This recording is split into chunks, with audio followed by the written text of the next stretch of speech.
Before you even start building your e-commerce site, you need to answer 3 crucial questions. Because if you don't, you either waste months heading in the wrong direction, or you end up with a website that doesn't sell. Trust me, I've seen so many brands struggle because they didn't have an answer to these 3 questions. So to prevent you from major struggles, I will walk you through these 3 contrasts that will help you determine how to build your store. Get these right and you'll set yourself up for success. Get them wrong, well, let's not go there. Well, you might wonder, why should I listen to this guy? Well, over the last 8 years, I've been helping more than 60 e-commerce brands growing their store.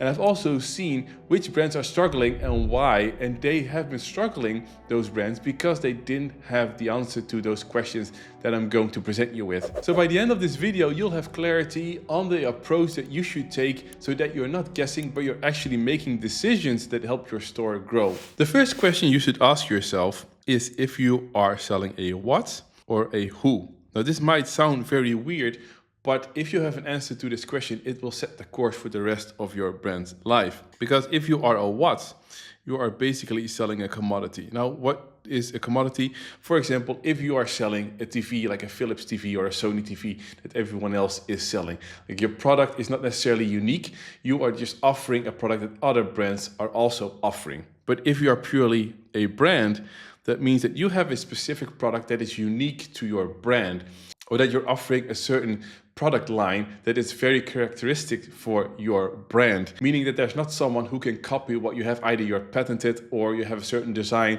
on your packaging. Like there's something that makes it really you. And a commodity is something that a competitor tomorrow can come on the market and can sell technically the same thing. And therefore the approach needs to be different. For example, if you are a commodity, you probably are competing on price, or maybe the speed, either the speed of your website so that it's very easy and fast to use, or the speed, for example, of delivery. And therefore you need a different approach than if you're a brand where you are focused on having a certain story.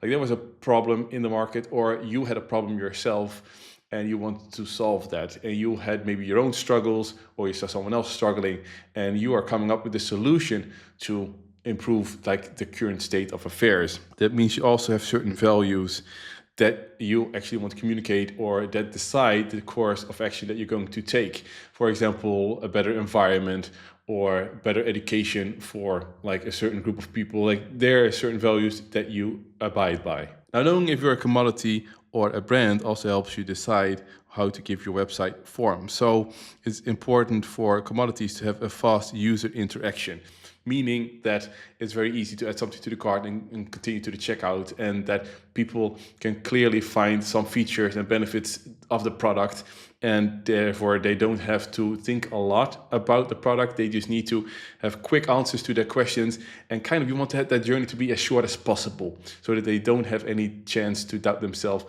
Really focus on that user interaction, that they can clearly and easily find what they need, and then move on to the next and to the next and the next, and before they know what they have purchased.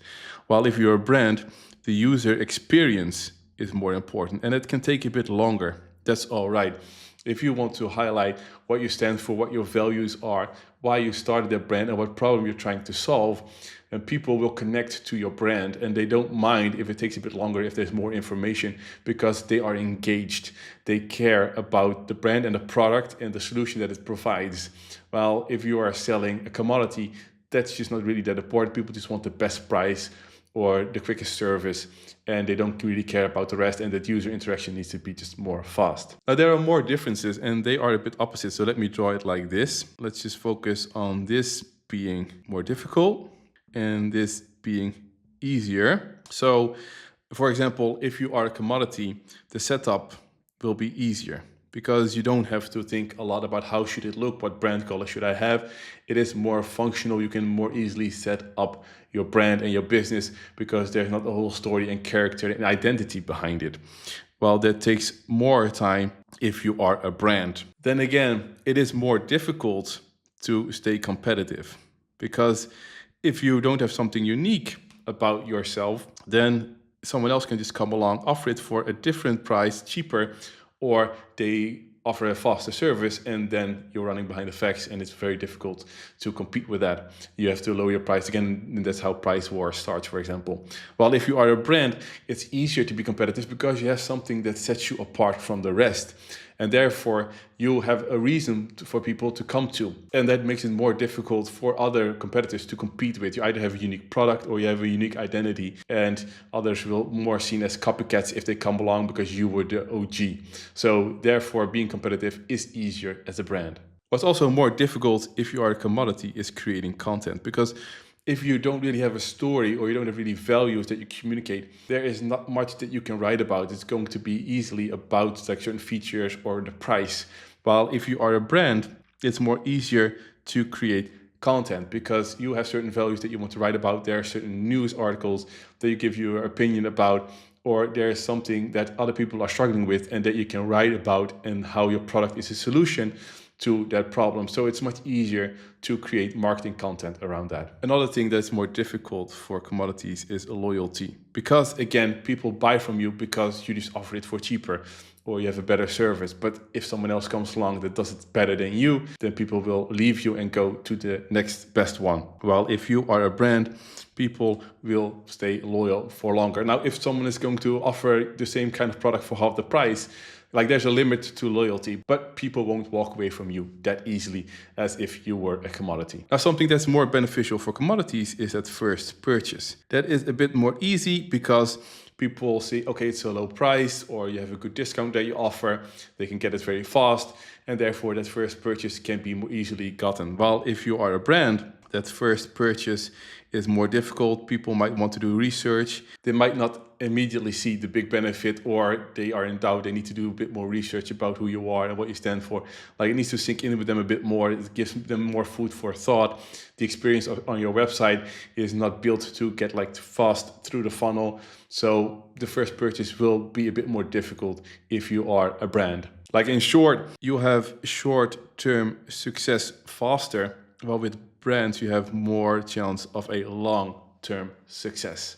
So if you are a brand and it takes a bit longer to really get started and to get some traction, like don't get discouraged. It's normal, because as a commodity it's much easier to get that first purchase, to get the needle moving. But the further along you go, the years pass by, it gets more difficult to stay competitive and to stay relevant because you are not a unique brand. Now, when you have decided if you're selling a what or a who, then it's time to think and look at yourself.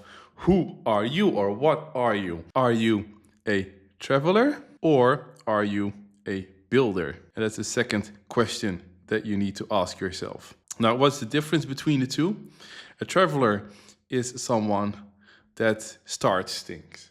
This is a starter. They kind of want to try new things. Well, if you are a builder, you are not necessarily a starter, but you definitely are a finisher. If you start something, or if something has started, you really want to finish it. You want to make sure that that project comes to a conclusion. It also means that you're often a bit slow with novelties because you are focusing first on finishing what you started, things that are in the pipeline.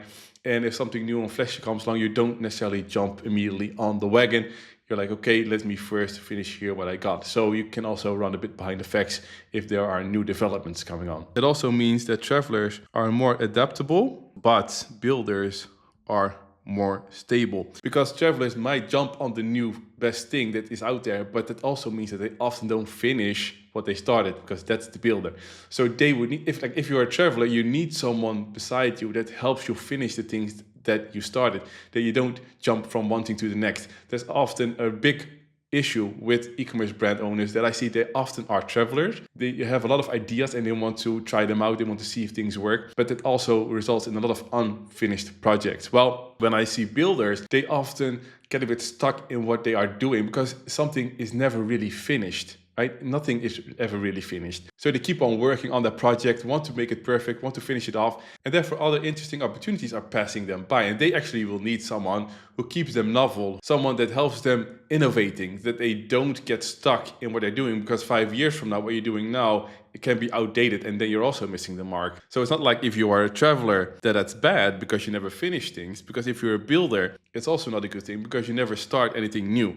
But you need to know which one you are, so you also know who you need in order to support you on your journey. Do you need someone who helps you build things and finish things, or do you need someone who actually helps you get started on new things? And just like the other contrast is incredibly important for deciding what strategy you're going to take and if you're going to be successful with your product and your brand, this question is going to be very decisive in if you're going to actually be able to grow your store, or if you're going to die out either because you're running too fast or because you're standing still. The third distinction that you really need to be aware of, and that's going to be very important in your journey, is acquisition versus activation.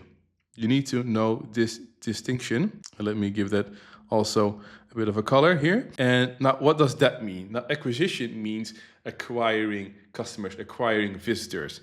So in this case, that's paid ads, that's SEO, that's, for example, social media, that is affiliates, and you have also influencers. And those are traffic sources that drive traffic and visitors to your website. But on the other hand, you have activation.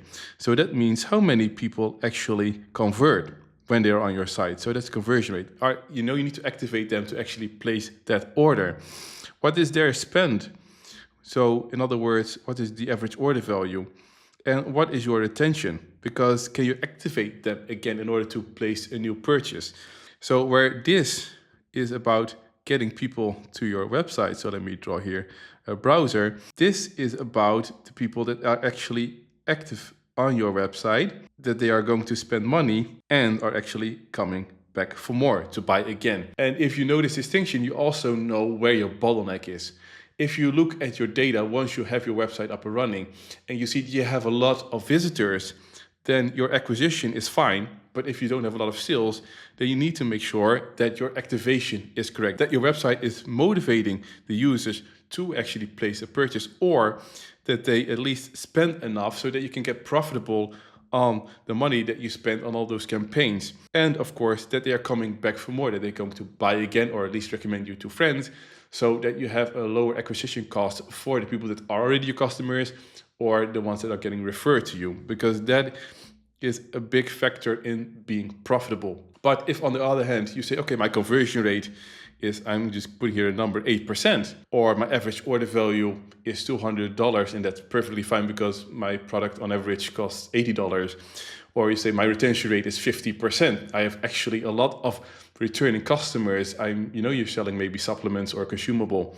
Then your problem is acquisition. You need to have more sources, or you need to improve the campaigns in order to get more people to your site. And I often speak with founders that say that they have a struggle in growing their brands, but they don't really know where the problem lies. And oftentimes they have a high conversion rate and it is an acquisition problem, or they have so much traffic but barely anyone buys, that should be the focus. And if you know the distinction between the two and you know where the problem lies, it also helps you decide what project you need to get started on. Either optimizing your website and your communication and your post-purchase flows in order to activate your visitors and reactivate your customers, or get more people to your site. If you know this distinction, that will make your life a lot easier, and it will also help you decide the priorities that you need to take. It also helps you set the right priorities. So if you can answer these questions, if you know the answer to if you are a what or a who, if you are a traveler or a builder, or if you need to focus on acquisition or activation, if you have those answers, you can build your store the right way already from day one. Now, if you need help figuring this out, or if you feel stuck, then click the first link in the description and book a free call with me today. And once you do that, be sure to check this video where you can see which sections you need to add to your Shopify store in order to increase your conversion rate.